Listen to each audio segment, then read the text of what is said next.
Well, it's an honor to be here, definitely, and I hope that we will have an hour about the power of photography for humanity. This is the topic for this, or for social changes. That's why I believe that photography could help change the world, and it's started in this age. A little 13 years old boy in Tabriz in Iran that was reading a science monthly called Danishmand. What is the name of Danishmand actually? Scientist. This was my favorite readings, and one day I read in an editorial that in Persian said بی سواد آینده کسی است که عکاسی نداند. The illiterates of this next century are the one who doesn't know photography. And imagine a 13 years old boy that sees that, oh my God, I want to learn photography. So that was how everything started. And then goes on, as you heard, I study architecture, but photography was my passion. And it's important to know that who we became, it's in this age that we became. From those moments till now, that's what the result was. That's what I start traveling all around the world, and I find out one of the main subjects that I see, and I believe that it's important to work, are the children. And this is what I find out in the war zone and the conflict, that the main people that really suffering are the children and women in the wars. But being in a war zone, it was not really what I was looking for. It was not just looking for photographing the destructions, photographing the deaths or wounded people. For me, the most important was what is in the eyes of the survivors. And this is one of them. She survived 5 years of the bombardment in South Afghanistan in a village called Tora Bora. This is where you can feel and see everything is in her eyes. You don't need any more looking for the destroyed village that was around her. From there, I continue my works, and I believe that photography is an important vector for the humanity, for the future of the humanity, for the where we are. So I try to use it in many, many different ways. These are by cover of National Geographic.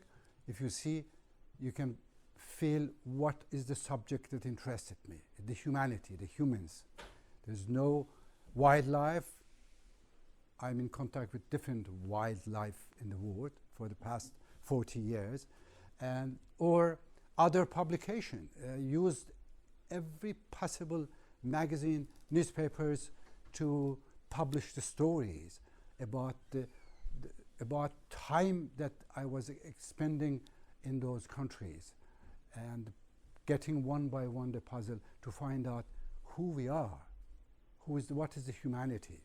But magazines, newspapers, then books is another way for me to spread my words, and I have published more than 30 books, all of them on different subjects, different stories, but it is just wanted to let you know that how important is the photography in our century and how important role is playing. Obviously, documentaries and the TV is another way of spreading the words, and I have been in a lot more than 10 documentaries on National Geographic or other TVs explaining my works on photography and my life. In photography, I try to be very simple. I don't like really to go for very complicated and what they call it, the artistic composition. I just want people look to the pictures and get the message. Like this one, it's the pictures about who were the Afghans fighting the Russian invaders in the 80s. That's where few photographs. It's more about the time which I spent in Afghanistan in the 80s. I have probably walked around maybe 2,000 miles on the mountains of Afghanistan, living with them, living with the Mujahideen, with Afghan, that fighting the Russian invaders. And seeing all these refugees fleeing, this was one of my first encounters after the Iran-Iraqi war, what I have covered, to see what is meaning refugees, people that fleeing their countries, fleeing their village that is bombed, they have lost everything, and they have to cross the rivers and walk around to find a safe place. Going those places, you can't walk like this. You have to be like them. This is where I was working with a friend of mine, Sebastian Junger, that you will see here sitting on the ground. We did some work. Sebastian Junger is the writer of The Perfect Storm and a very fine writer. We did a couple of stories together. Then I met the Afghan resistant, Ahmed Shah Massoud. He was an engineer, civil engineer. We had the same ages. We loved Rumi and Hafiz, both of us, and we played chess together. And this is the man who brought this Russian army, or it was called Soviet army, on the ground. This was the first ever, after the Second War, the Russian army were defeated, and that's where it's happened. This is the valley which is called Panjshir Valley in Afghanistan, 100-mile valley, and this is where the Russian military were brought down. This is where the whole history changed. This is where the Russian army was defeated, the Soviet Union collapsed. Later, the historian will find the relation between fall of the Berlin Wall, fall of the Soviet Union, and what the Afghans at those years did to Russian by defeating the Russian army. Then following my works, arriving once United Nations contacted me and they said that, well, we know that you know about Afghanistan. We need a director of operation. Would you like to work for us? And I had my condition saying that I cannot work in the UN bureaucracy, but I will accept it because it's bringing the help to the Afghans. In the North Afghanistan, now I am a director of operation of United Nations, and earthquakes happen. I take the car. This was before the mobile phone times. I take the cars and going to the different villages, assessment of the earthquakes. Night comes, and then it snowed all around, and I lost my road. I lost my way back, and I was going almost out of the gas, and no connections. And I hear that some wolves start going around and thinking that, God, now we will have a good dinner of director of the United Nations. I didn't want it to be. So suddenly I saw the little dots coming from very far. I always had my cameras with me. Where is it? What has happened? And I take the cameras and I got these pictures. And I said, oh my God, this green blanket, I know it. This is where in the UN office I was distributing to thousands of the people. So he's one of them, the families. So he came to me and he recognized me. Oh, Mr. Director, thank you for helping us. He said, no. You are helping me now. You are going to save my life. And this was almost ongoing in whole my life. And I find out that the best things is to giving, and more you give, more you receive. This is one of this example. Then you feel you're walking, as I said, thousands of the miles in those, and you feel suddenly you just lose your face to the humanity. You just see why this grandfather and little granddaughter should be just living like this. And then the stories is also that the village was bombed and then they had to flee, and that was it. I was telling that what is interesting for me is the survivors. Now I'm in a village that is bombed, people running, destructions, and then suddenly I saw this little girl. I just stopped going around and photographing what was happening, because this is what is the war is it about. How old she's? 5 years or 50 years? The children, they lost their childhood in the first bombardment everywhere in the world. And what we don't know, that by doing this to the children, we are creating the whole traumatized generation all over the world, which generation and generation will go on. And this is one of the examples. But she is not the only victims of the wars. I met all the others that are victims of the war. He is a special force of the US soldiers in Afghanistan. This was doing a story for National Geographic. And for me, he's the same kind of the victim than the people are there. None of them choose these wars. None of them wants to go to the war. He doesn't want. She doesn't want to be bombed. But decision is taken by someone else for some different reason, for some different strategic, economical reason. And that's how the ongoing all around the world. And these are the people that still living in this way, and we are expending tens of the billion dollars every month to bring democracy for them, while they don't even have a shoe, while all this money is gone to the wars and bombardment and all those things. And we see the result after 17 years in Afghanistan. What is the result of the $10 million every month expended? If you can calculate it, in 17 years, 12 months, $10 million. This is what we have thrown in Afghanistan and Afghans. If we have given this money to every Afghan, they will have $330 every month, every Afghan. Nobody will want to find, nobody will be, being suicide bombers, nobody. And Afghanistan will be Paris of the world. I swear you, will be. But now it's totally broken country. We are losing the war, and it's going on. But only what is getting out, all this militarization. So I don't know if you're familiar with this sport in Afghanistan and Central Asia. They play. It's like a soccer playing on the horseback. It's one of the toughest sport. Usually when I'm photographing, I'm trying to be as much as possible close to the story. So I went up to this horse, myself riding the horse. I was just able to be 15 minutes on it, and I got a few pictures, but that was it.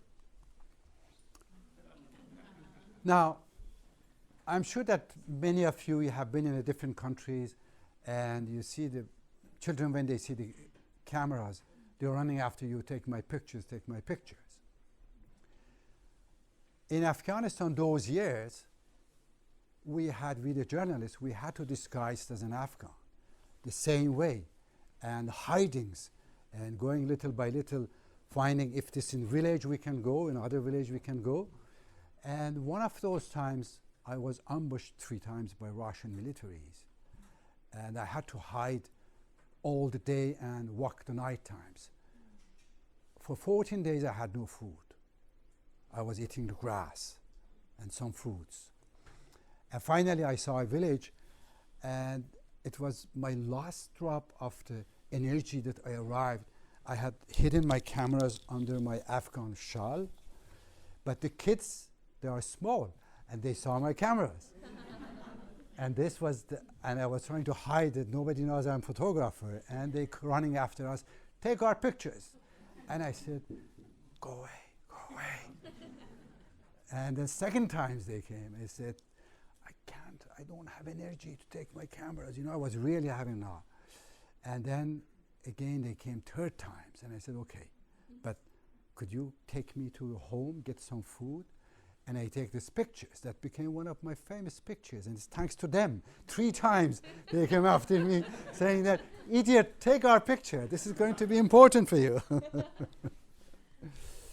Then I met in the 80s a young student that came to Pakistan and wanted to fight against the dictator, Ziaul-Haq. Her name was Benazir Bhutto, and I spent years going and coming and becoming very close and photographing her, and knowing also through those people like Massoud or Benazir or other people, being with them for me was also understanding the whole story in a different way, because being with those people you find one page of the story, and then when you are on the ground with the people going around and talking, you got different type of the stories. Then come the Balkan Wars. Sarajevo, this is my hotel room actually, Holiday Inn. It is one of the rooms that we had. This was the only place for the journalists, NGOs and all the people that we were able to be in. It was in the heart of the Europe, 1992. People were starving. People were shot on them, the snipers every places. You were not able to go out. And then comes this moment when I went out one day, and this became one of the toughest moments in all my times of the covering the wars and conflict. Imagine we are in the middle of the city that is sieged for few years. People can't go out, snipers shooting everybody, and in the middle of the Sarajevo. And then I saw this little girl. Hey, what you do? Dangerous. And then I come closer and I saw dolls here. I said, what are you doing? You know? She said, I'm selling my dolls. Selling my dolls. Why? Why? You know, my grandmother is so hungry. She hadn't have food for 4 days. And this is best things I have. This is the war, This is also the war. This is what you see this. You want really to spread the wars and do everything you can to bring the war down. Then South Africa, apartheid, also one of the toughest times in my life, saying how still we could have a country with apartheid. I spent a lot of times there. This was the time that the journalists were forbidden to go there. Time magazine said to me, Reza, can you go there? Every time there was some nasty places, the magazines called me, hey, can you go there? Then I went to Paris consulate of South Africa, dressed like a colonial, and I said, I'm an elephant hunter, I want to go to South Africa. Oh, fantastic, you want a visa? Yes, 3 months visa. This was where I got the South African story. But Africa was different stories also.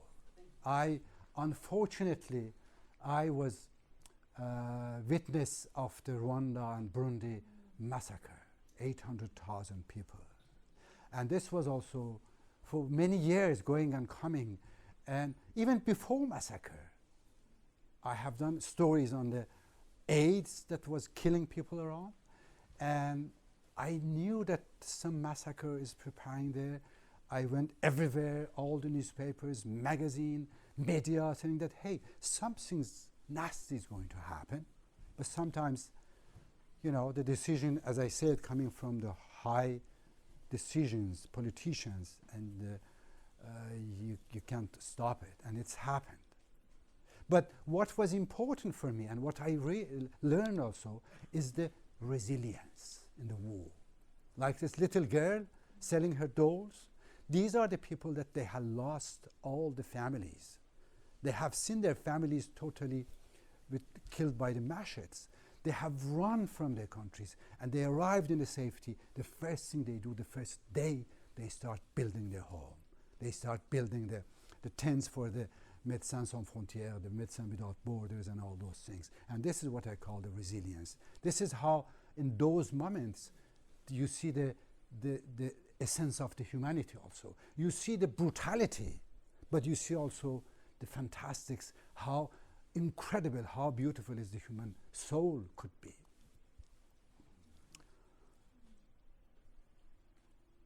Raping is one of the things that is used also in the wars.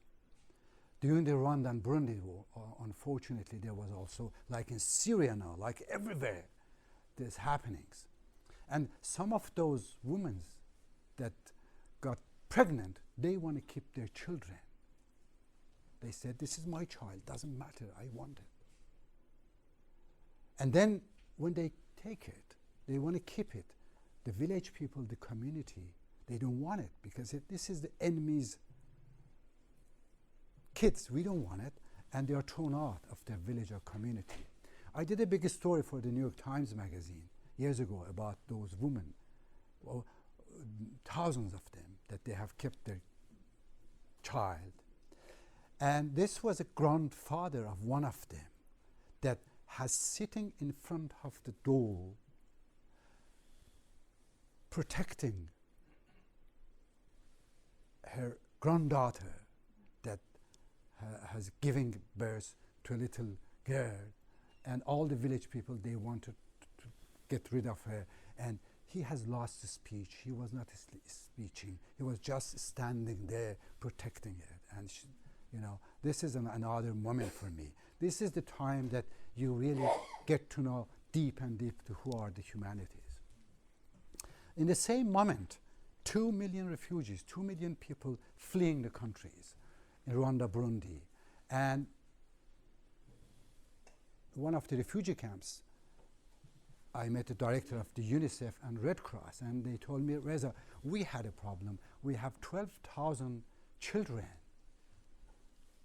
that we gathered in the camps, but we don't know where are the families, where are the parents are.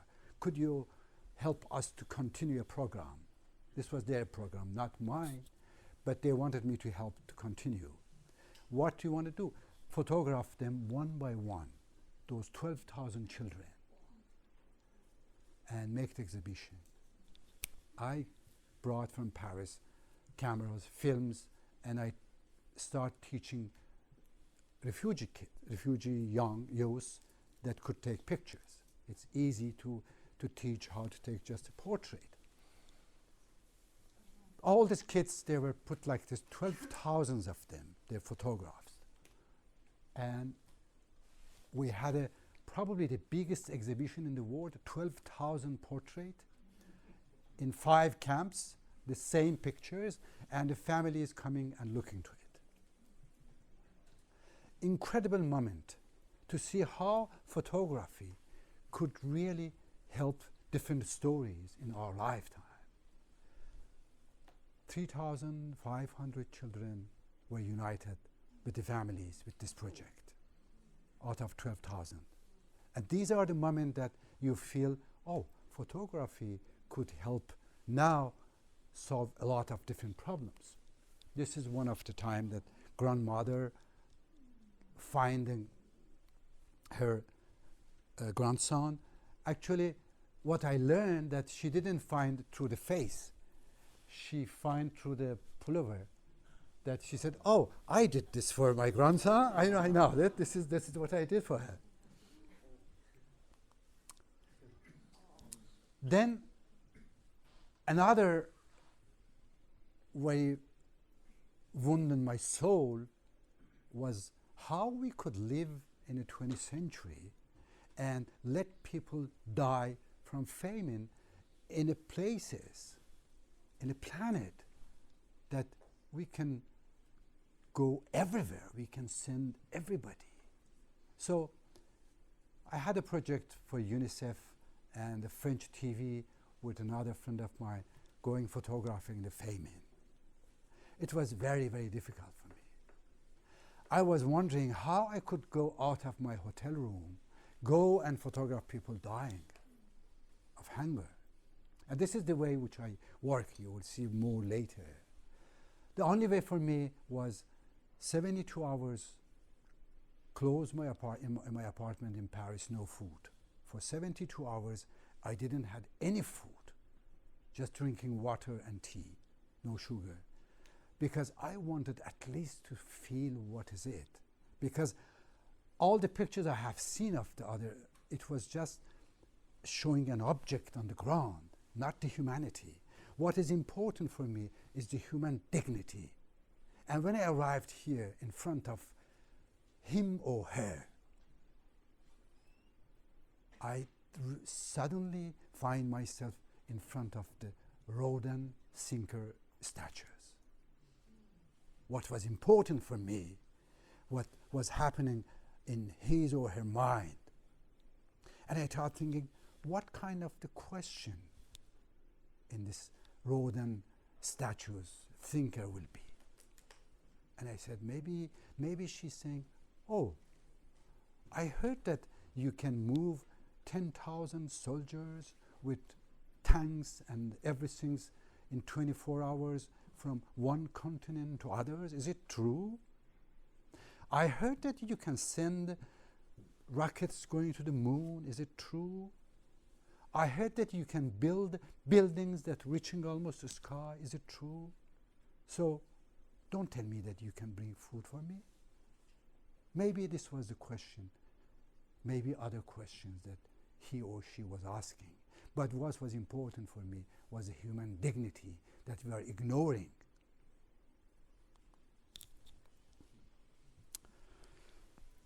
I was doing a story for Geographic about Turkey. I have left Iran in 1981. I had actually just take my cameras, my camera bags, and flee Iran before I got shot by those criminals that are in the government in Iran now. And years and years I haven't been in Iran. I haven't been in Iran back from 1981. And those years, when I got this National Geographic assignment for Turkey, Turkey has a border with Iran, and I thought, wow, it was a 6 months assignment. Those are the old days that you were getting 6 months assignment. And I thought, well, I will go to the one day go to the Iranian border and always see around it. So I arrive in this city called Dogu Bayazit. It is the closest city to the Iranian border. Get out of the airplane, asking for a car, got a taxi driver, talked to him. I speak fluent Turkish also. So, and I said, listen, I'm going to be 4 days. I'm photographing and I will go around and take pictures. And I said, no problem, sir. I know. I have already taken foreigners coming here for photography. I said, okay, but you know, where you want to go? And I said, could you take me to the Iranian border? He looks to me a little and said, why go to the Iranian border? And I said, because that's where I'm at. I'm Iranian, I haven't been there, and I want to go to see it. So he's running and talking to me that how many times he has been in the border. And then he told me, be ready, sir. When I'm going to turn to the left, you will see the mountain, and this is Iran. But when he turned left, I saw something else going on. I saw these 2 kids bringing this empty TV boxes. My God, what a pictures. What a pictures. Stop, stop, stop. And then he kept saying to me, no, no, no, the border is far. I said, please stop. He said, no, no, no. I said, I told you that border is stop. I said, you don't know, I know the borders. I said, bam. And I did something that I still regret. I hit a little, just small shoulder. Where he shouted, stop. He stopped. I went out, take the pictures, and they were the film, so you were not able to show that, look at what I take. Even if I have shown him, he would say, what a nasty picture. Why you take an empty TV picture? You know? Anyway, I came back. The guy was talking to me, said, excuse me, sir, that's how you are going to take all your pictures? So he kept running like 10 miles an hour for 4 years, all the time. And every time someone crossing the border, breaking, sir, going out taking pictures. I said, no. And actually this was one of those pictures which I got because it happened like few seconds when the clouds start covering the Mount Ararat, and I was on the border of the Turkey and Armenia, and you see the near here, and then this clouds moving and coming. It was just, you got it 5 seconds to get out and take pictures, otherwise it's gone. Well, why I'm photographing? Because I love the beauties. And the reason which I'm going to the war zone and conflict, I said, it is not just going and photographing the destructions, because I believe that you can defend some things. You can have empathy for some things if you love it, if you have an empathy. If you saw always destructions, then you close your eyes. And what is more important for me is culture above everything, is beauty above everything. This is how the connections, that's how the photography is bringing little by little the whole story as a humanity to us. This was Turkey, this is France, South France. What kind of the pictures you see that when you go to the South France and Provence you will take? This is Monet, this is very close to the Monet's house, the same flowers. Or sometimes unbelievable stories happen to you. I was doing a story about the coffee farmers for 6 months, going in Guatemala, Colombia, Brazil, Nicaragua, India, South Sudan, and then in Guatemala,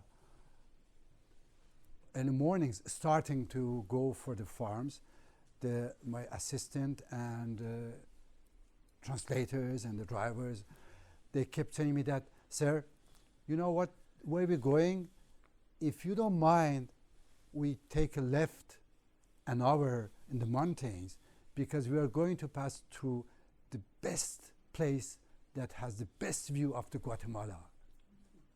And I kept saying that, no, you know, I'm really, my mind, I'm going for the coffee farmers. And this is, I know what you say, it's beautiful, but let's another time. But they insisted. And I said, okay, let's go.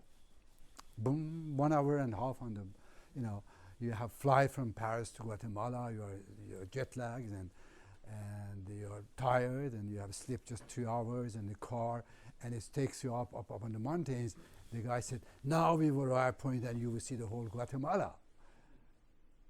Then we came up, it was all fog. No view of anything. And they were so embarrassing. Oh, sir, you know, we have been 100 times here. It was never covered here. I said, okay, well, this is my luck. You know, sometimes you have luck and sometimes you don't. And suddenly I find, oh my God, I have luck, even better than landscape. A peasant from far has seen a few people coming there and bringing as a gift flowers. And this is the gift. This is the gift sometimes you get. Sometimes you feel that you have lost everything and then boom, come to you. This is also part of the life. This is how also you learn every day the beauty of the life, the stories that you never thought that existed. Then another story, doing a story on the Nile Delta. I needed a boat, small boat, crossing over the Nile River for 4 days. And people showed me a pilot saying that this guy has a boat and you can rent his boat and working for you. So we became very friendly. He worked for me for 4 days. For some reason, I really didn't look to him as a photographer. I just take 2 portraits of him. Then I start showing pictures. And every woman fell in love with him. You see that?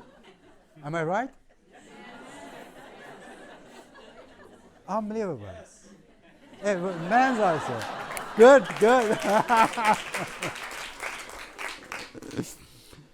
Actually, sometimes when I show pictures or in my books, after some women or come to me, oh, do you know where this Egyptian guy was living?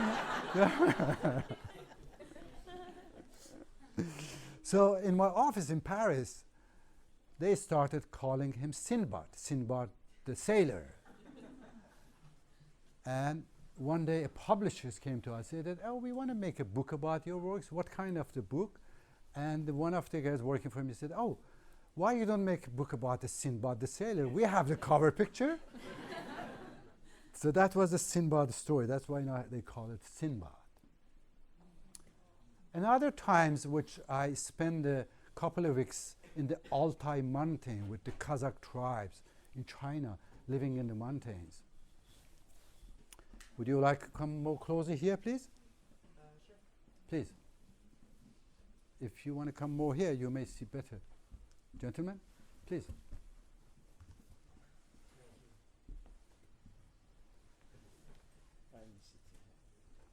It's okay.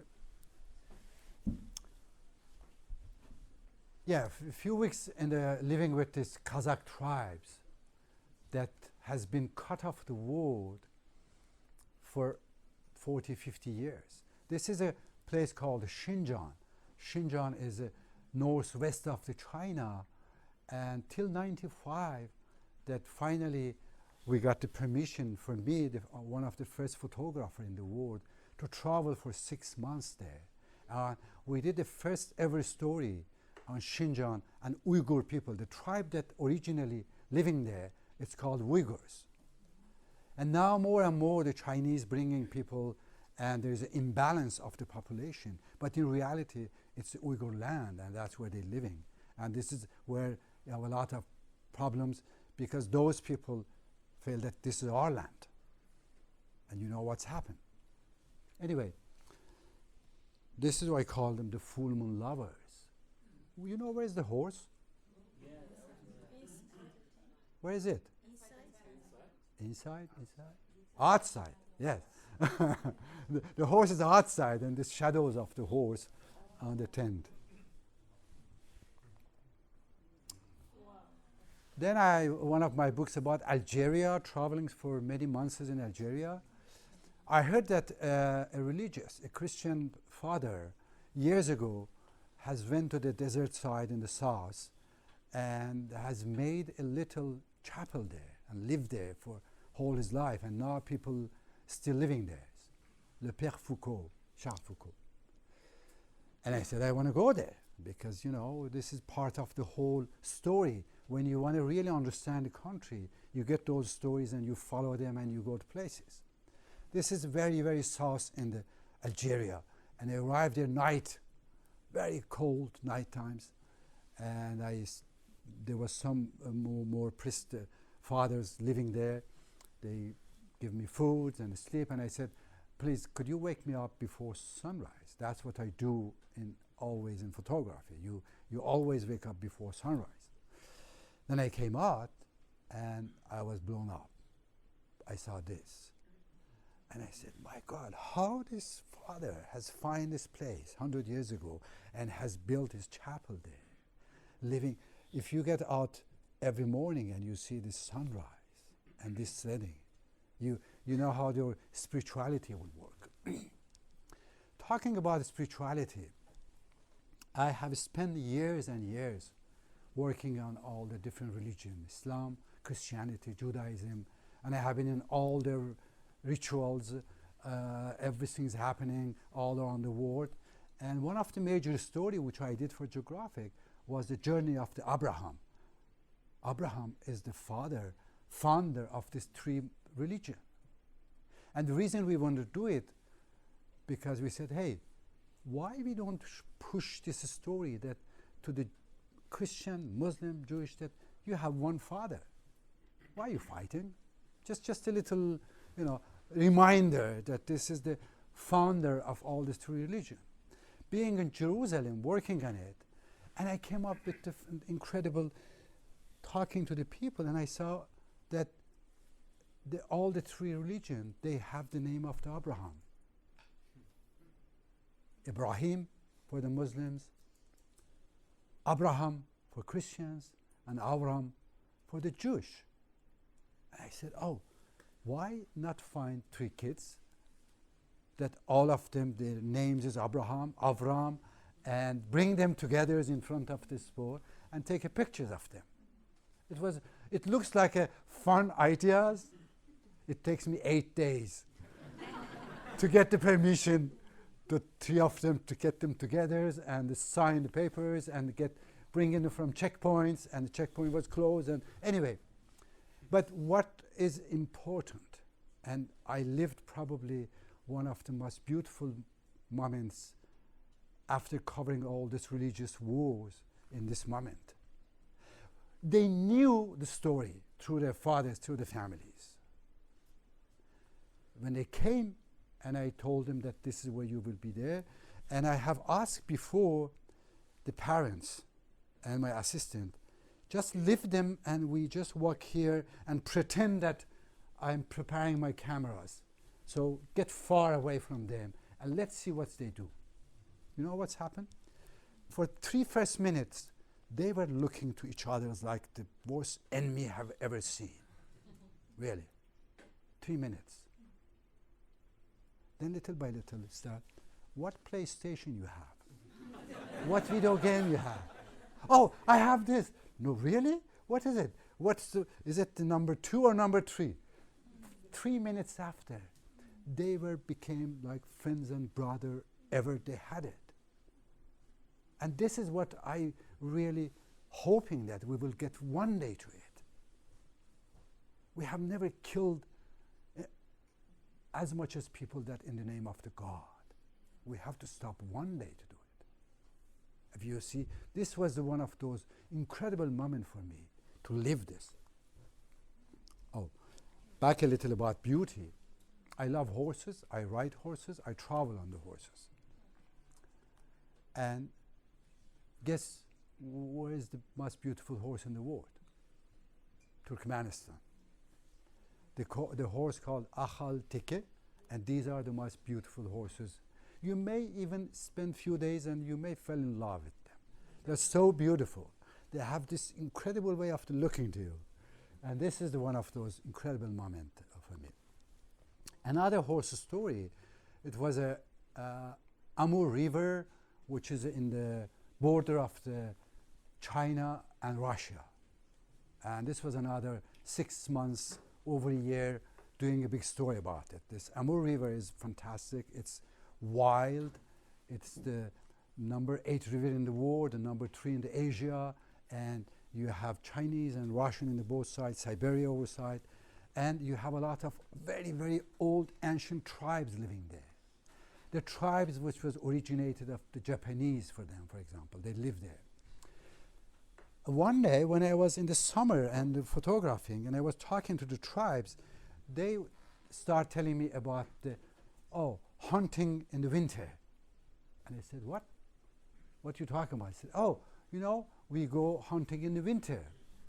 So I asked them where you go and how to go, and they said, why you go hunting in the winter? And they said, because everything is frozen, almost for 5 to 6 months. And we put our ears on the ground, and we know where these animals that we are going to hunt, which directions are, and that's how we go. So I said, fantastic, I will come with you. So I get ready to come, and the first day, I realized that I had missed one information. And information was that it's very cold. It's minus 40 degrees centigrade. I don't know how much is in Fahrenheit, but centigrade minus 40 is the same. Wow. So minus 40, and that's what's happened to you when you are in minus 40. I find also another thing.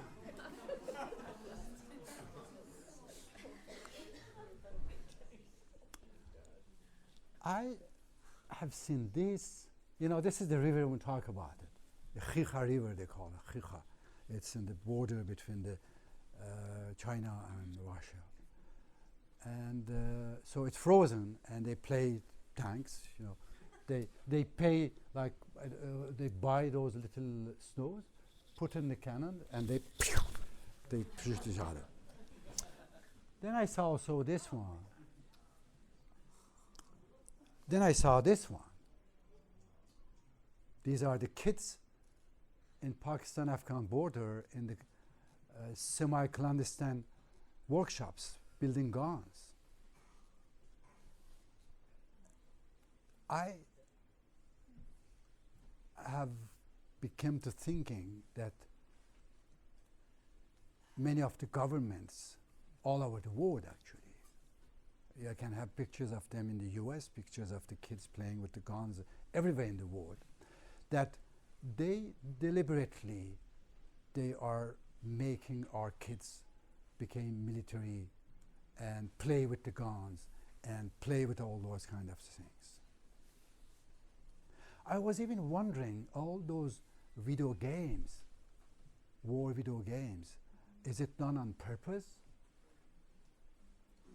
Because in those video games, you go ta ta ta ta ta, you push a button and you shoot and you kill someone. Then you shoot another one and you destroy buildings, and then going on. Then when I was working doing the story with the special forces, U.S.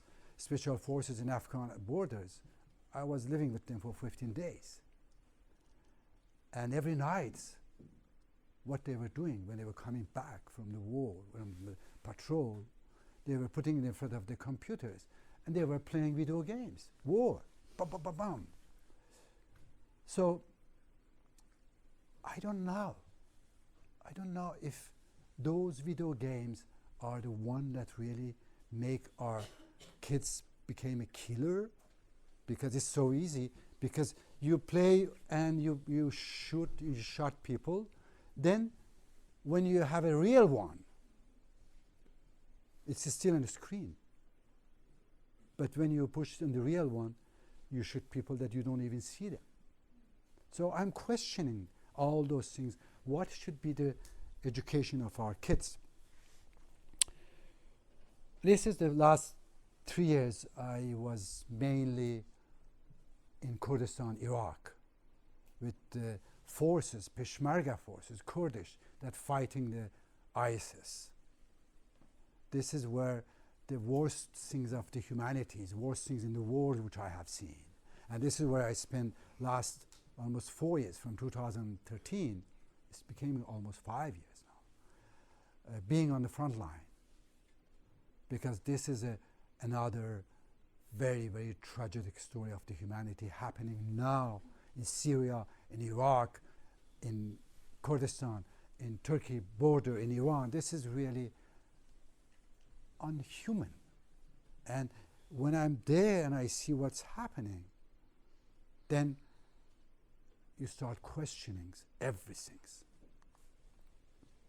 But what was important for me about Kurdistan was not only being on the front line and showing the atrocities of the war. For me was, everybody's talking about Kurds, but the only things that people they know about them is either Peshmerga, I mean the fighters, or what else? Or terrorists, some of them, they call it. Then are there or not, I don't know. But so I said, I'm going to photograph the Kurdish culture. Who are these people?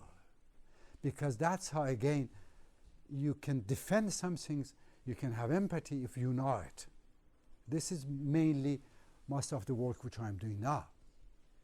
This is a country in Kurdistan. Imagine that women and men in the middle of the Middle East now, they are similars.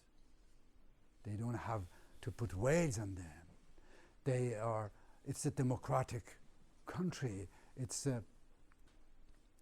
Jewish, Christian, Muslim, Shia, Sunni, no problem. They sit down together, they live together, they don't fight each other. While all surrounding them, the same religion people, they're killing each other.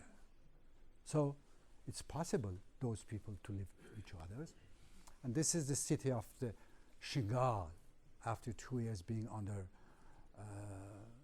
ISIS. And this is the day that was liberated. I entered the city with the Peshmerga when the city was liberated. This is where the Yazidi tribe, the Yazidi peoples are living. This is where ISIS has taken 5,000 women as a sexual slaves and selling them and using them, that you probably heard about them. This is the city. So all the story which I was hearing of what's happened to the woman, and on the road suddenly I saw this, and this is say that the whole stories of all those 5,000 women that were kidnapped. It's just one pictures. It tells the whole story. You don't have to go and find what's happened to them. When you see this in the road, then you know what was it. many of those girls that was liberated, they have kids. And the Yazidis, it's one of the oldest religion probably in the whole Middle East. They have mixtures of the Hinduism, of Zoroastrian, of Manichaeism, and a lot of things that they have. Christianity, it's unbelievable. And I spend like months trying to understand them and working with them. They have to baptize the kids, and they were baptizing kids for 3,000 years now, the same way that we do in the churches now. And this is the girl she was kidnapped and has a child, and she has brought her child to be baptized. And then what's happened? The sisters of those girls, the families of those girls, they take weapons. The revenge, they want to fight back. That's why you have this big group of the women fighters. But having even those in this country, Kurdistan, it shows you how deep is this belief in the equality of gender equality in those people. In the middle of the Kurdistan, I went to a city called Al-Kush, and I have read about it. It's the tomb of one of the Jewish prophets, Prophet Nahum. When the Jewish was taken out in the 50s, when the Baas, the Iraqi came, it was left alone and almost, crumbling. I went there to find it. And when I arrived there was a man and a boy was sweeping and cleaning the whole things, taking care of it. And I said, well, you told me that all the Jews has gone. And the guy said, yes.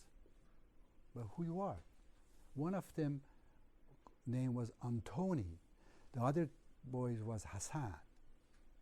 Antoni was a Christian. Hassan was a Muslim. They were neighbors of this place. And they said, well, when the Jewish left, we take care of it. Muslims and Christians, we take care of it. And we clean it and we call on it. This is another example every time I'm being in this situation when I see that how those people are able to live in a peace together. And sometimes we feel that we are civilized. No, we are not, because we hate others sometimes.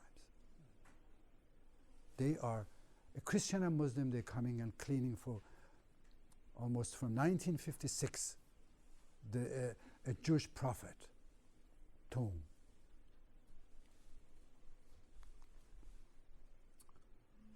These are the Assyrian also. Assyrian in Kurdistan, you have Assyrian, you have Chaldean Christians.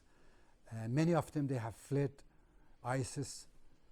Actually, one of the most beautiful monasteries in the whole Middle East, Marmata, is in Iraqi, and I went there, and the priest that was there, he said to me that, the ISIS was 6 kilometers, 4 miles from here. And they wanted badly to destroy here because this is the oldest, from 640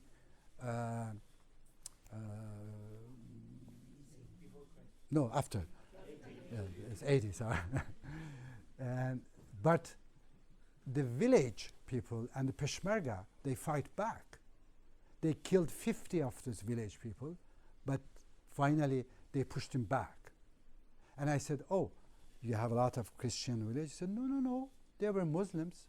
They were Peshmerga, Kurdish Muslim. They wanted to protect the monasteries. These are the things that you see this, you document it, and you want to convey that this is how it should be. And this is how, when I'm on the field, this is the moment, this is my relation to the people which I photograph. These are everybody which I photograph is the master. It's someone that I learn from him. It doesn't matter who is it, What old is it? These are the way which I always look. And this is in a very far farms in India. A peasant working on a coffee, and I'm leaning, photographing her feet, and she's almost, she doesn't understand why this white man coming from this big car and coming and kneeling in front of me. This is the best moment of my photography. And when I look back to her, this is her face. This is what I got when after photographing her feet, looking to it. Okay, now how I go through all those moments and those places, I just wanted to show a little. This is way I really play in the story.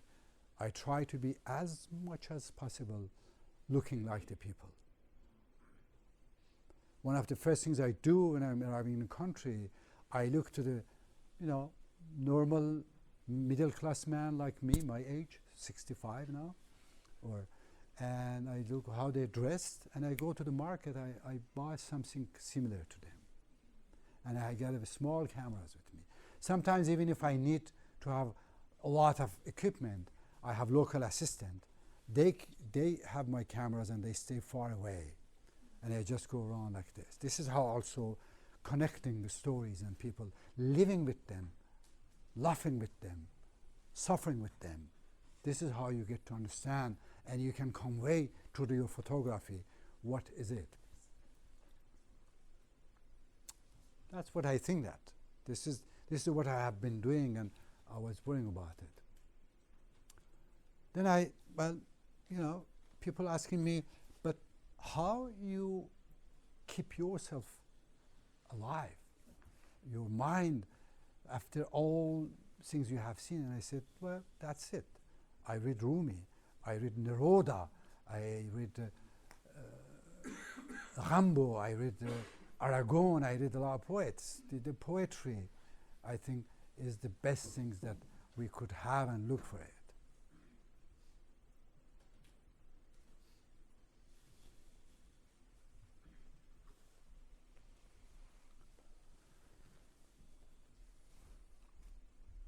Another encounter I had was with this boy.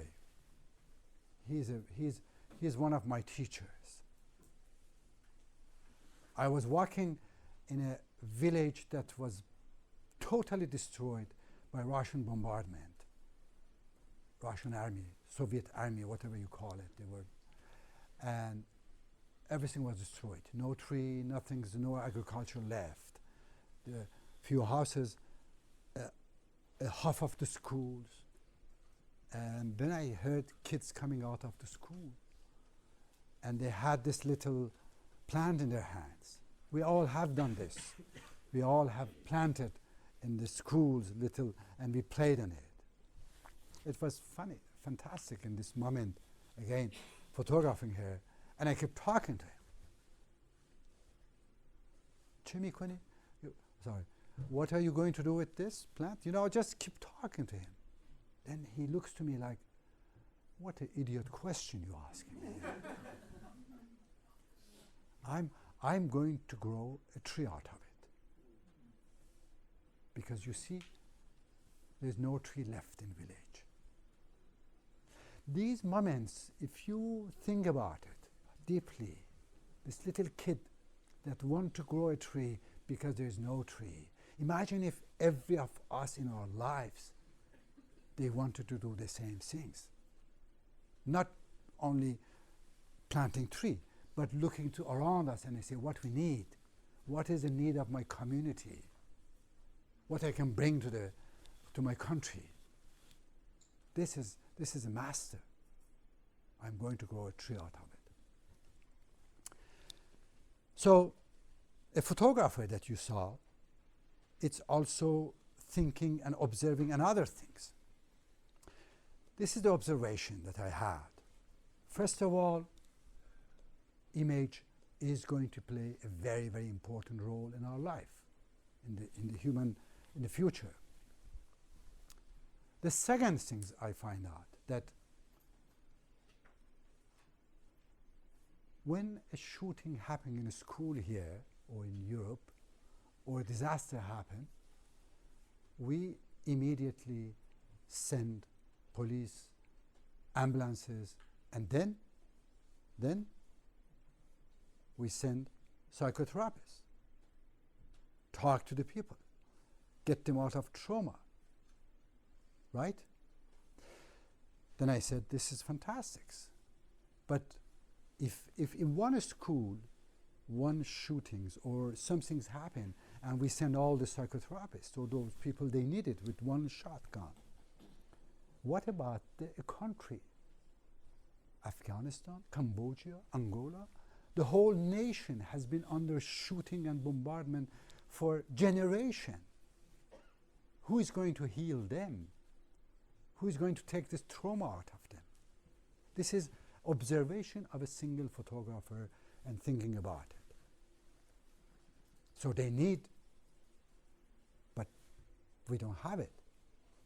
Then I started looking into the UN project, all the NGOs. What they do, they come and they build houses, they build roads, they build the schools, infrastructures. But I have learned something else. I have learned that there is two different destructions happening in those places. The one is visual, the one is that we see buildings and infrastructures.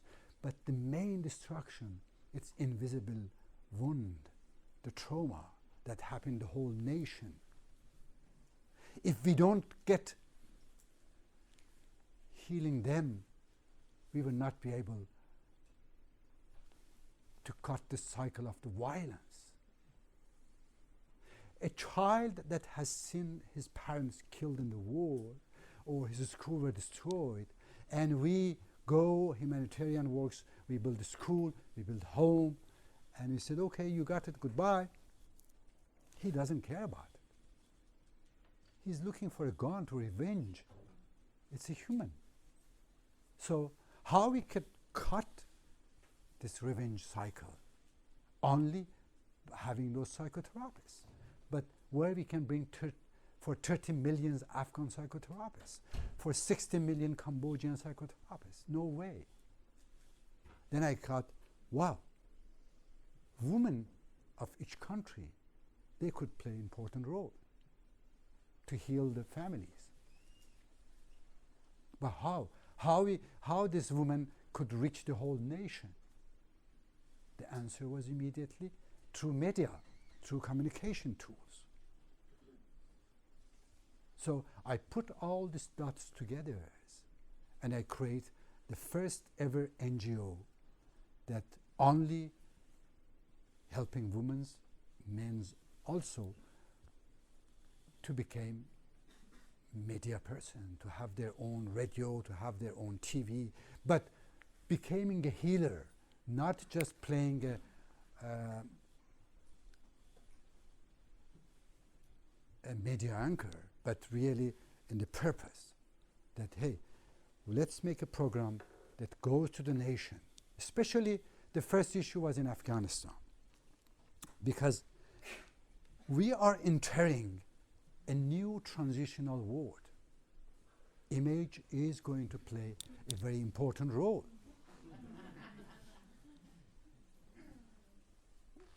5,000 years pass, and now we are creating our hieroglyphs.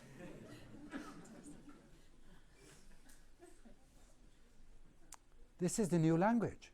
This is universal language. Everybody understands it. You can talk to everybody now. That's how important is photography. That's why photography is an universal language. That's why the photography could help to solve a lot of problems. So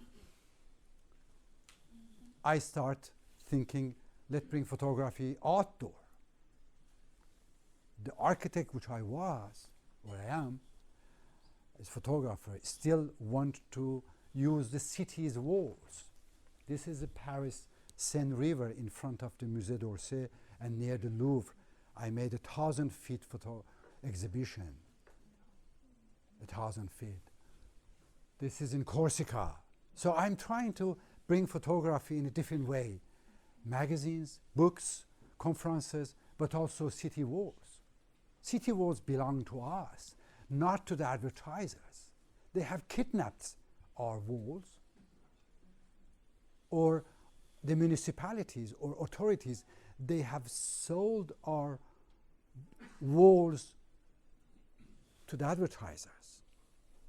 The city wall is the same that our home walls.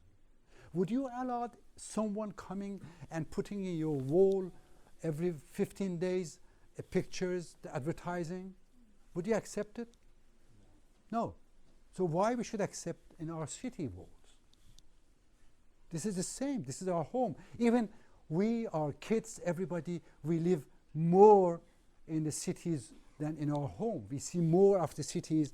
So I start using the same city walls, going to the cities, and now more and more cities inviting me, going and looking for the places and making this exhibition. Or in Petit Palais in Paris, doing another installation, different way of bringing photography. This is the first exhibition ever done in this museum in the Paris, Petit Palais. Or you find the soldiers' pictures, 20 meters high, in the most visited place in Paris. Or in the square in the municipality of Paris. This is the place almost every one of 3 Parisians that they have to go through it. So I do all this installation, different stories, and the people come and spend it hours and times to work on it. Sometimes even you have a surprise visitors. Who is that?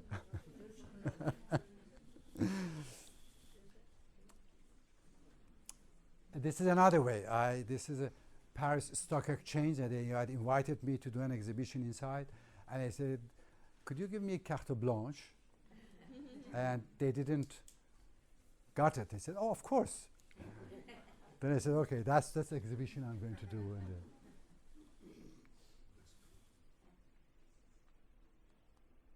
Or in Afghanistan, the Panjshir Valley, you remember we were talking? Massoud. One day, talking to Massoud when he was alive, actually he was killed 2 days before 9/11 by 2 suicide bombers that went to interview him, they killed him. This was the whole story together, his assassination and 9/11. One day talking to him, and he said, Reza, you know, all these village people asking me, where is Reza's pictures? We never saw the pictures. And I said, well, you know, I'm taking pictures to show in Europe, in America, or to other places. But I promised that I will do one day an exhibition. He was killed in 2001, and finally, in 2008, I went and I did this exhibition for the village people. And this was the unbelievable story. 2008, you know, bringing this exhibition there. The opening days, I was just crying. You had thousands of the people, villages walking from all over, coming and looking to these pictures and finding their grandfathers, their uncles, someone that was died, someone that has gone. But in the middle of those things in 2008, there was a little kid, like 12 years old. He has a small phone, the old phone, and taking pictures of all of them. At 2008, it was, 10 years ago in the village. And I was so pleased to see that. And I went to see, what are you doing? He said, I'm coming from this village. And the name of the village, he said, it was far, far, far away, the forest village. So the people, they were not able to come. And I told them, don't worry, I will go and take pictures and I'm going to show them. This is how you see also the technology is going far and far everywhere. Another use of the photography which I do, you remember in 2009 there was this rigged elections and people came to Iran demonstrating, and the police, they shot a girl which was called Neda, and she was killed on the spot, and it was shot also on the phone. shot and shot. Filmed on a phone. This was one of the first ever what we call the citizen journalism, that the film was shown all over the world. All the media show it. And when I decided that let's send a message to Iranian people inside that we are with them, that we care about them. And I printed 500 portraits of her, and I asked 500 people to come in Paris and hold a mask with her name on it to send it. Then I said, oh, this is a good idea. Let's do it in the White House. And I brought it in the White House. It takes me more times to convince the White House security to bring 500 people to take these pictures. So what is the Reza Visual Academy? This is the name which I choose to what I'm doing now for the creation of this. You remember those 13 years old little boy? He's a photographer, and he said, I'm going to teach also everybody which I see, refugees first. 1983, I started the whole concept which I was telling, that why not you teach people? And I started teaching one by one refugees. I bought cameras from my own pocket. I went back and I was teaching them. Then I started in Kabul in 2001. I created a big training center, and I came up with this, making a magazine for the children. This is a country which coming out of the war, they have nothings. And I'm training people to become journalists, writer, and I launched the first magazine for Afghan women, 2002. It's incredible that the name which I have chosen for the magazine is called Malalai, 2002. You know Malalai now, who she is. Years after, it was amazing for me to find that, oh my God, I choose a name for the magazine that she's the one that became also a Shah after a Nobel Prize. Trained the first Afghan woman to become photojournalists, to tell their own stories. This is what I'm telling, that if we're giving to the people to tell their own stories, they became the healers of their own nation. Even one of our students became Pulitzer Prize, 2012. One of Afghan, the first ever Pulitzer Prize an Afghan got. Then the radio was the best way to spread, and I came up with the idea, let's create a radio for women called Afghan Women Voices. 2002. It's going on for now 11 hours a day, and it is educative. Through this radio and the magazines that for the children we distribute free, that's how we bring education to the houses. Building is not the answer for education. A building is just four walls, and you said, oh, I'm building a school for those countries. Sometimes I say to these NGOs or people or donors, could you please make a favor and do not build the schools here? They look to me like, are you crazy? We want to help them. I said, well, you are not helping them. The teacher will be beheaded after you left. This happened in Afghanistan. Almost 2,000 schools were destroyed. Hundreds of the teachers were beheaded. Hundreds of the families that were sending their girls to the school were blown up. And I said, you know, I have an idea. Let's have a radio station with the women, and this kids magazine, it's called Kids Magazine, but it's the whole everything that girls need to know about it, and send to the houses. Radio, waves, and magazine. This is how the education, let's bring the education in the houses for a moment. No, no, no, you know, we need to build the schools. Anyway. Then I thought that we have seen Afghanistan for years and years through the eyes of the male-dominant journalists coming from Western countries. interviewing and photographing male Afghans and going and showing to the whole world, Europe, America, this is Afghanistan. But this is not whole Afghanistan. This is only 50% Afghanistan. The other 50% women, we don't know who they are. We don't know how they live, how we can really understand about them. That's how we trained Afghan women to become documentary makers about their own stories. The first documentary ever done by Afghan women in 2003, after 9 months trainings and working. You know what's happened to this documentary? Got nominated to Emmy Award. 9 months trainings only for the women that they have never seen a camera in their lives. Because they care, they want to show something that they lived it. Another way was how we can send all stories about the UNICEF, WHO, health issues and all those different issues to the village people. What is the best way? For all these women that in all far villages, they have no access to any media, they cannot read. So I start thinking of why not make some mobile cinema? For years, we were running 8 mobile cinema in the villages, going and showing educational films, health issues. Guess what?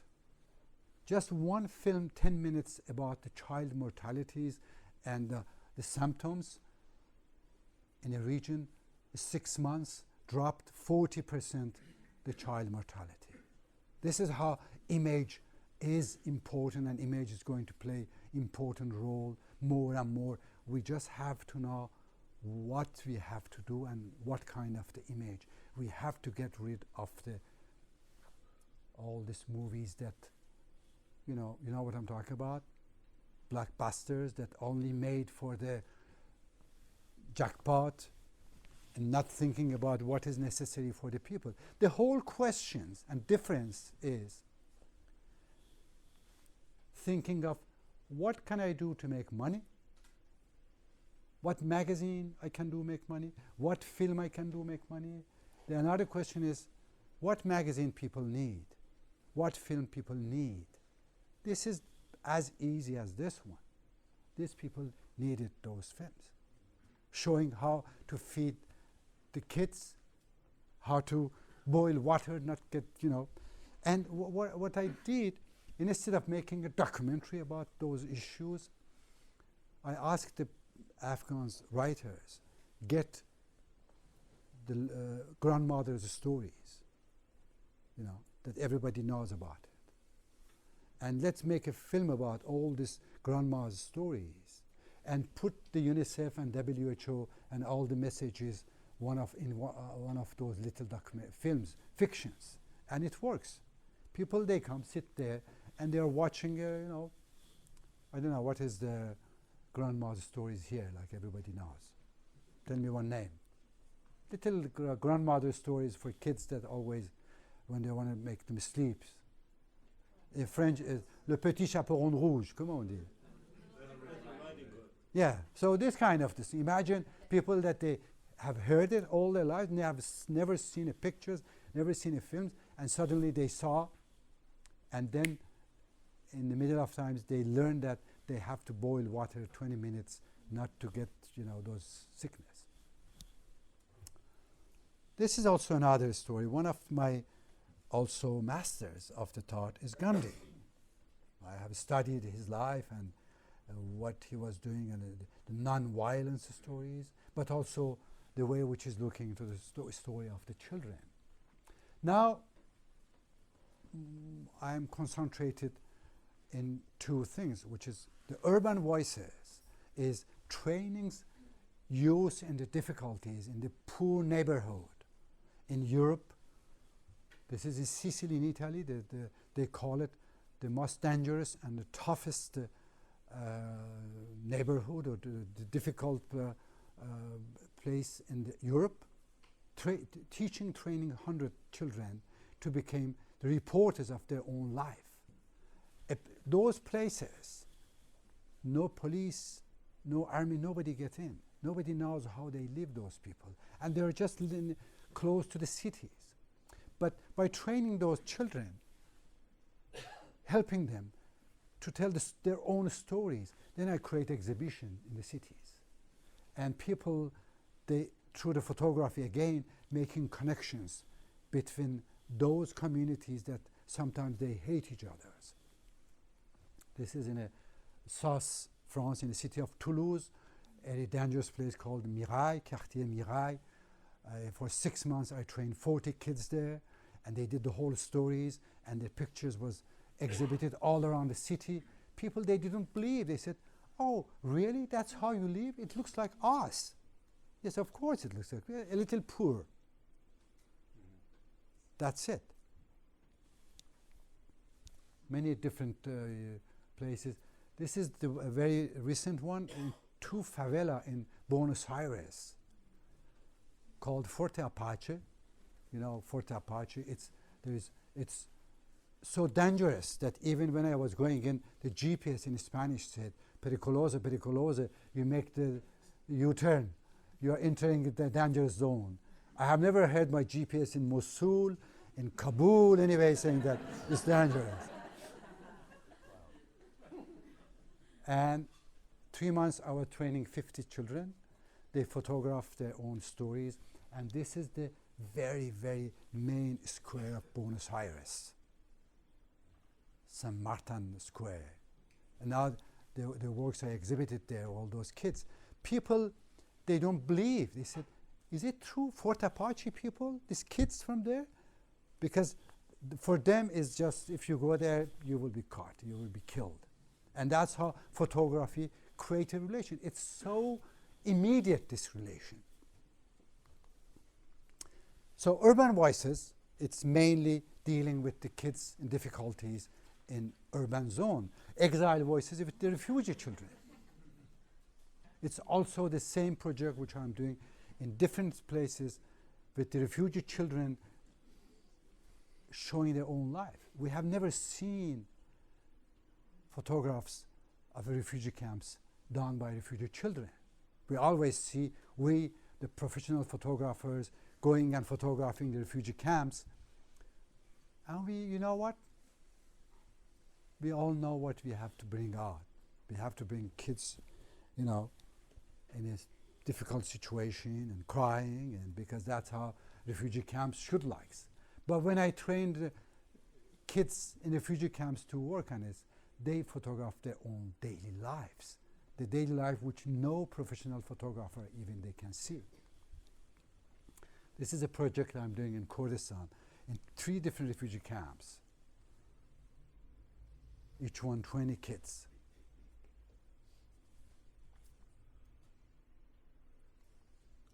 And this is the result of their works. They're exhibiting their works now, all over. Some of them, they come to their exhibition. And this is how they see the whole life.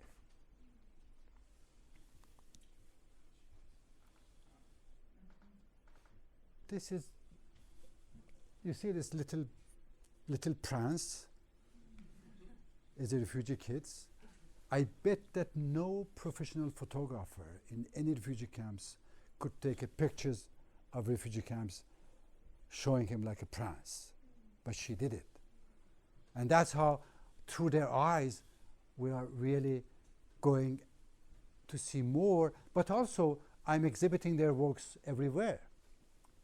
This is Seine River, another exhibition I did of my works about refugees and the works of those kids in refugee camps. Millions of the people, they come and they pass Seine River at this moment, millions. The dream of humanity, this is the name of exhibition. Even sometimes I got, who is it?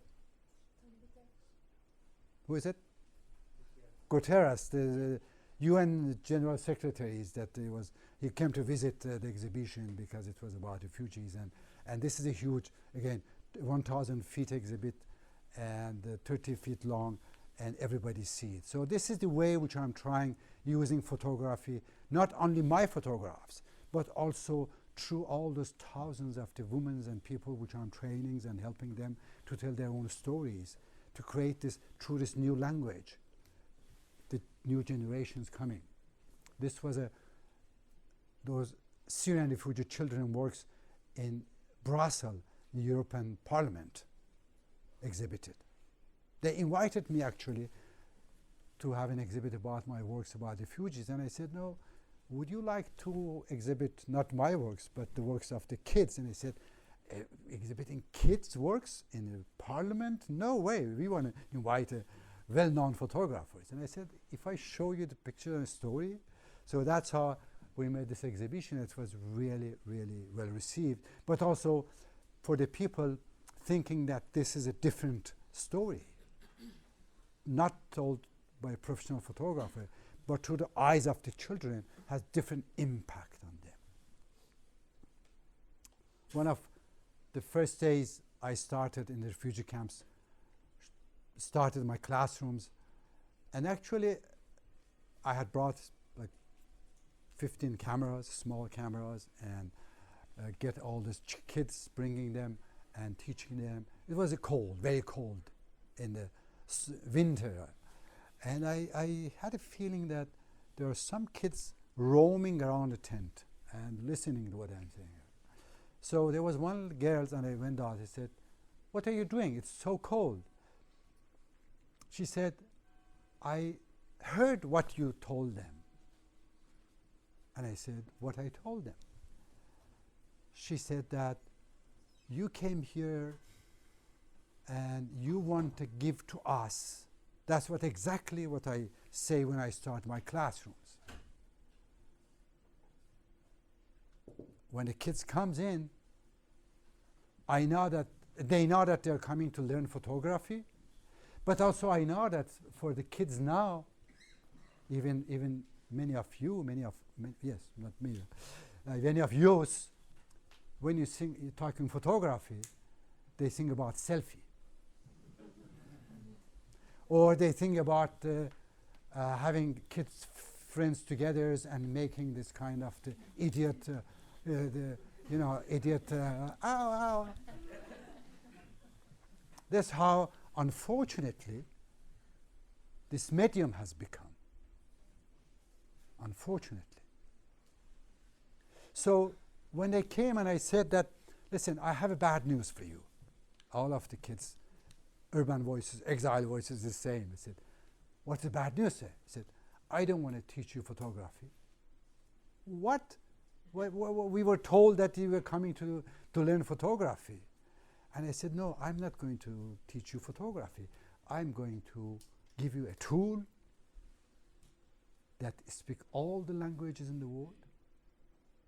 And I'm going to teach you how to write with this tool what's happening in your heart and what you want to say to all the world. And the kids, they got immediately. I reprogrammed their brains about photography. So they look to the camera not for the selfies or doing this idiot friend pictures, but they really say, oh yes, of course I want to show what is in my heart to everybody. So this girl was outside and for almost a day, and she was not part of the initial students. I called her and said, why you are here? I said that I heard that you are giving a tool that we can show to the world our life. She didn't tell me you're giving a camera to take pictures. Exactly. And I was so, emotionally shocked. I said, yes, of course. And I said, she said, can I have one of those? And there was one left for us. And I give to her. She take it to run away. Mohammed Qadri is my assistant. He's a refugee himself. He's a journalist, and he's my assistant locally. He told me, sir, we lost the camera. Why you give them? You're so generous. I said, let's see what's happening. The day after, at 9 o'clock, when I start classes, she wasn't there. 9:30, she wasn't there. And my assistant started saying, Mr. I told you, just you're distributing cameras and we don't know what's happened. But at 10 o'clock, she came in, very shy. And I said, come here. Why you're late? You have to be at 9 o'clock if you want to my class. 9 o'clock, 1 minute past, we close the door. Door, I mean tent, you know. And she showed me the cameras, the pictures. And she said, sir, I photograph the reason which I'm late. And I started laughing and I said, come on, you know, I have heard a lot of things. Usually in old times, people were killing their grandmothers to be late or not coming to the schools, or they were, you know, having someone died or some things happen. What do you mean that you got camera yesterday and you said, what is it? I said, no, this is why I'm late. When I saw the pictures, first pictures ever she have taken, I start crying. It was almost a masterpiece. And the whole story, which I'm trying to teach for 40 years, it was in one picture. Sir, my shoes was frozen. That's why I'm late. And this is the pictures that you can see. This is how I'm trying really to bring this universal language of this new tool of education. And as I believe that here, Stanford is the place to start thinking and rethinking about this, how the best way of using this new language. We have to think out of the box. There are a lot of journalism school, photojournalism school and all those things which are doing all the same things. But I believe that there is a new way to look for it. A new way that how to use photography to bring the education. Because one of the UN recent studies I ran and World Bank, I checked it a couple of times, a couple of different stories. Every day there's more children in the world that have to go to the school than the numbers of the school that we built. What's meaning this? In 10 years, in 15 years, in 20 years, we will have millions of the children which they don't have a school even. Even if those schools, which I see in Africa, in many countries, in Asia, they're abandoned, but still you can count them. So we have to find out about what are the most innovative way of the education. And this is another study I'm doing for the past couple of years. Because we have to find a new way. And I think that photography is the main vectors of this teaching of the future for the future generation. So yes, art is the solution somehow. But then I find that it is not enough. It needs a little things to find a solution. And this is what I'm hoping to do. And thank you very much for your time. Thank you. Thank you. Thank you. Thank you. Thank you. Thank you. Thank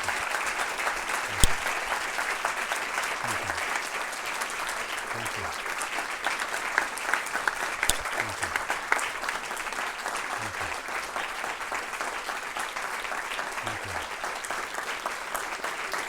Thank you.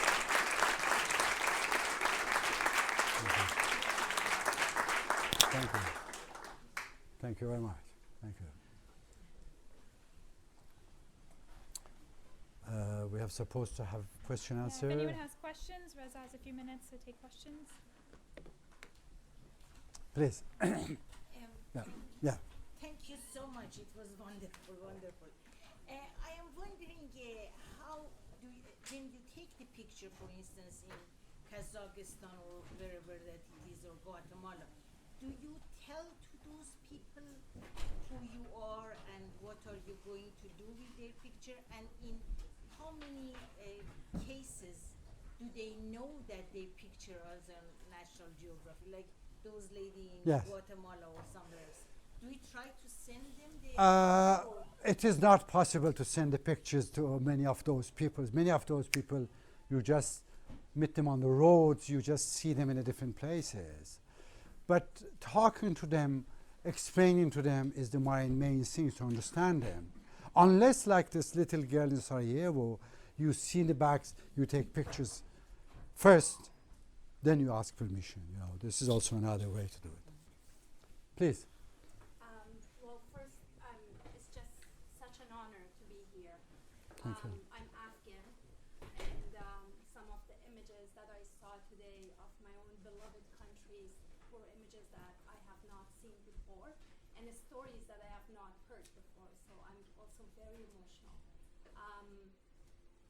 I don't really have a question. I'm just so overwhelmed and so touched and so honored for Thank the you. work that you're doing, because I have seen war. I have worked with the refugees, with the recent refugee crisis in Lesbos, Greece, firsthand. I have seen a lot of those little Syrian children inside refugee camps. And I don't think no story, no journalist, no news can actually capture what you have captured in those Okay. images, and also what Maya Rostam, the girl Yes. that took the picture of The the shoes. could capture. So I do strongly believe that this is the venue for our future. Thank you very much. Thank you, Afshin. Thank you.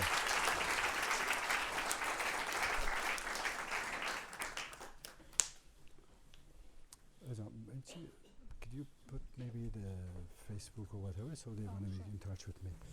Yes, please. Yeah, so I was wondering, through your work, especially the journalistic work, where do you draw the line between documentary and editorial in terms of photography? I always had a problem with all those titles, documentary, photojournalism, whatever, editorial or advertisings. I have a problem. I just feel that I'm a photographer, and I'm just a humankind witness. And it doesn't matter what kind of the pictures I take. This is mainly the picture editors and editors of the magazines that they want to put the different names. This is what I do, and I said, this is what I'm doing. One day I'm a frontline, I'm photographing people that really suffering. Another way, I'm in the refugee camps photographing the weddings of the refugees. So that's it. Please. Thank you so much for sharing these photos and awesome stories. This is a day Iranians celebrate fire, and I think you made the fire the burning in my heart greatest lighter. And I do believe that if you heal if you kind of empower the oppressed, the women, the children, the men, and we heal this oppression, we get the energy to fix the world. And my question was, you actually shared a really good tip that we use summer and do photography. You dress like them, and that makes people more comfortable around you. How do you go around the language barrier, which probably could be an issue with children? Well, I mean, I speak a couple of languages, 7, 8, something like this. So, so this helps. And then another thing I learned that language is like maybe number 15 in the row of the human relation and human connections. Even the eye contact sometimes is better than language. Or these are the things which there's no science based on it, but it is just my observation that all bodies we have a magnet or vibration, and more you have empathy in your heart, people feel it immediately. So sometimes you don't even need to talk or say anything. You just look to the people, you sit down with them, you eat with them, then you take pictures, nobody asks about what you do. Empathy is the most important thing, I believe. Please. You're teaching in the cities, you're teaching in the camps. What might we do at Stanford to teach that would help you?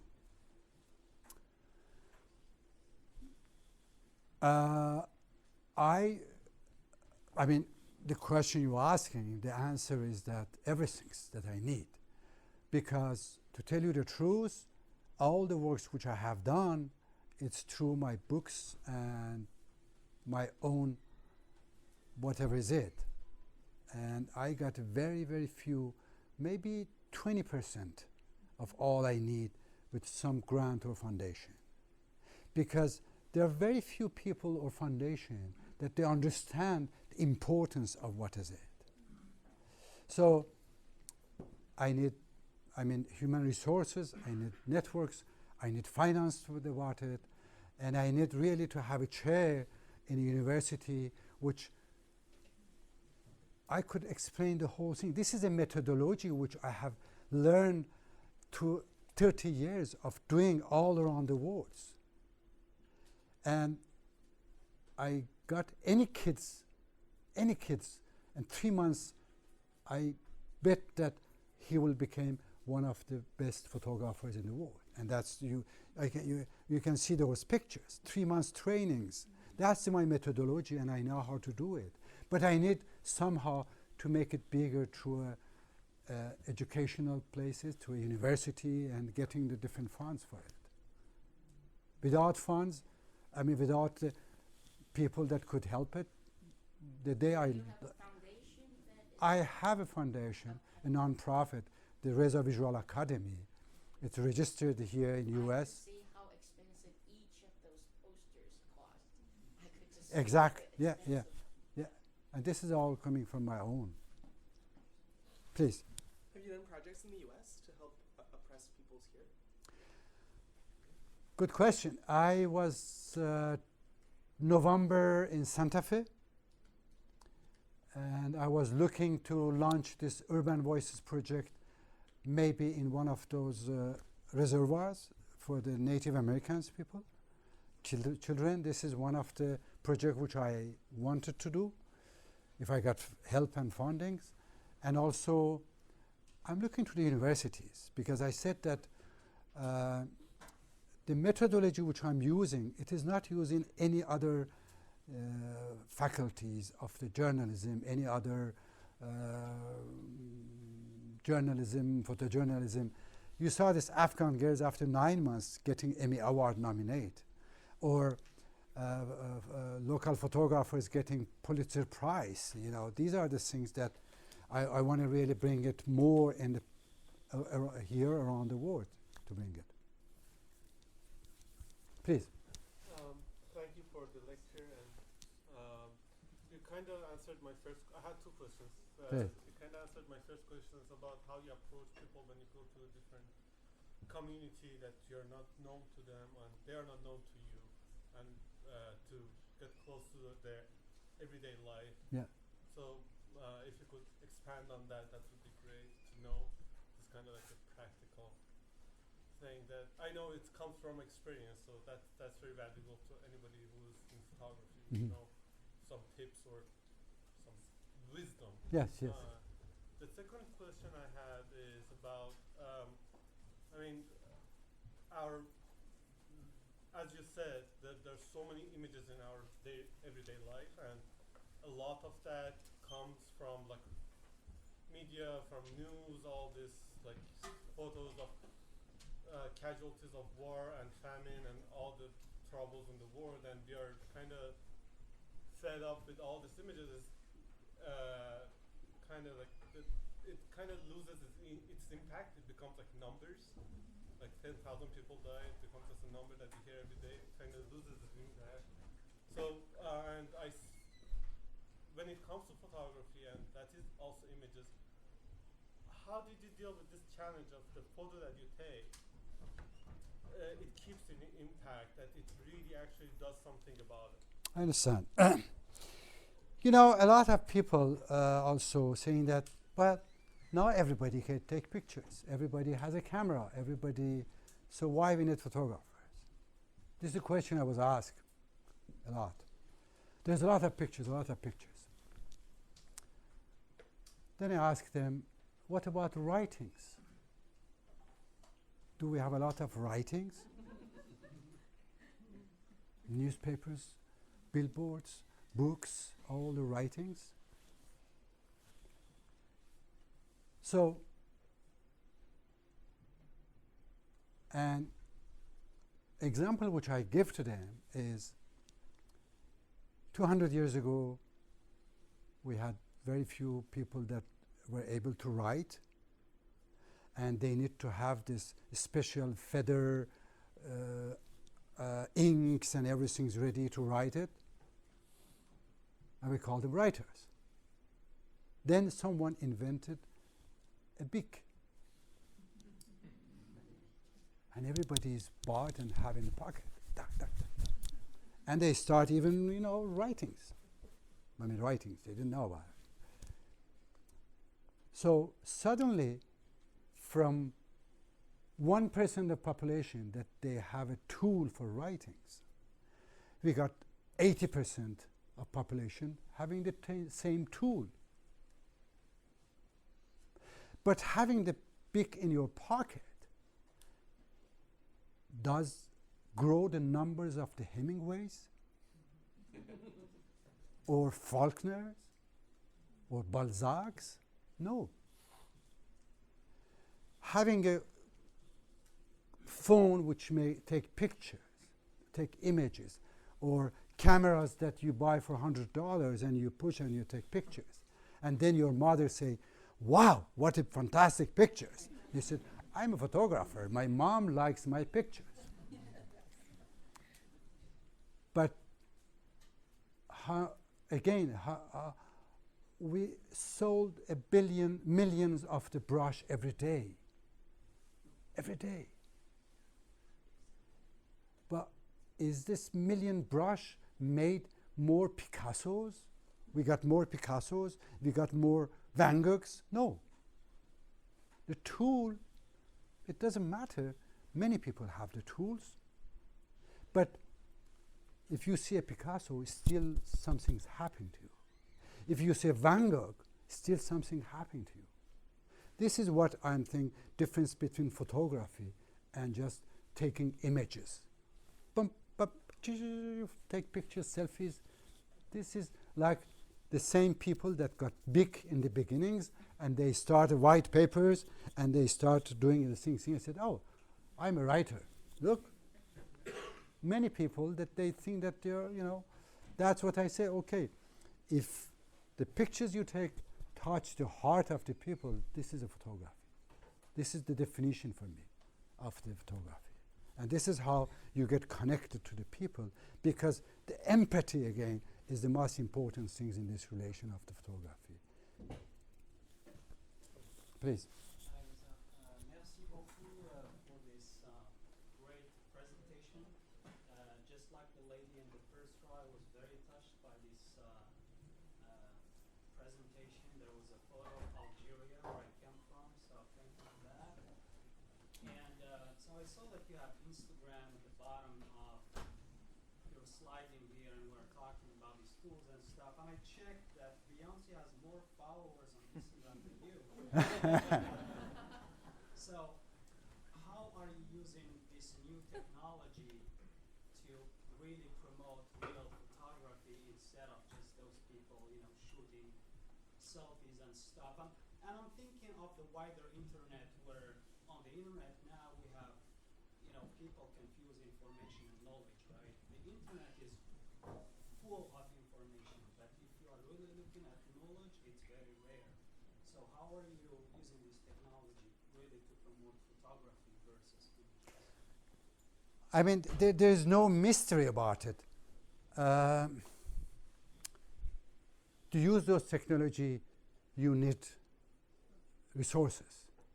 You need people that they know about it. You need people that they care about it.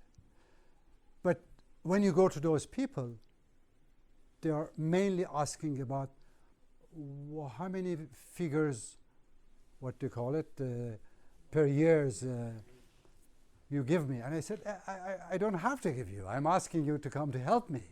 Oh, no, we are, some companies calling me to work for them, some are doing for them. So I'm using it as much as I can, the time which I have, the possibility which I have, and as exactly what you say, you know, the numbers of the people that follow me on Instagram, when you compare to some of the those girls that they show their bodies, it's just even not 1% there. You know. This is the reality. This is the more they got the longest legs, the more they got the followers. You know, this is just the whole or in Kim Kardashian is a different way. The more you got it bigger, more you got followers. You know, so we are in a very strange world. But I know that there are people that care, that they also want to help. They are all looking how to do it, and we have to find a way. And internet is the best way, definitely, to work on it. I think we have time for just one more question. Okay. Sorry. Yeah, please. Reza, what happens to the kids when they become the professional photographers? What's happened to them since? Do they find jobs? What happens? And then the second question is, what has happened in Afghanistan with the women and their magazine and the radio shows? The kids, just today, I got a very nice, I'm in WhatsApp connection with many of them. We have a WhatsApp groups and all those things, and I'm waking up at the nights, and from Buenos Aires, from Mali, Bamako. Yesterday, I got a news that 5 of the kids in the Fort Apache, they became professional photographers, and they got a job photographing weddings, photographing the communion and the Spanish word is very important, and they make a living out of it. Another one was this refugee camps. This first pictures I saw, this little feet art. Actually, the story was that the kids were kids of the rape, and she wanted to help kid, and people wanted to throw her out of the camps. So I said, no, I'm going to teach her photography. First they didn't want it, and finally I said, if you don't want it, I'm going out of it. And now I heard that she have a shop, a photographer in the refugee camps. She's accepted by the people, and she's working and getting on it. Another is that the girls in Afghanistan, now she is the top teacher of the photography in Afghanistan. One is editor, head of the Associated Press, another one head of the Agence France Presse, one got Pulitzer Prize. So yes, a lot of them get a different job in different levels. And the Afghan project is going on, is working on, and the way which I have trained them, they became more and more independent. So they are sufficient, and they're doing their own works on it. Thank you. Thank you. Thank you.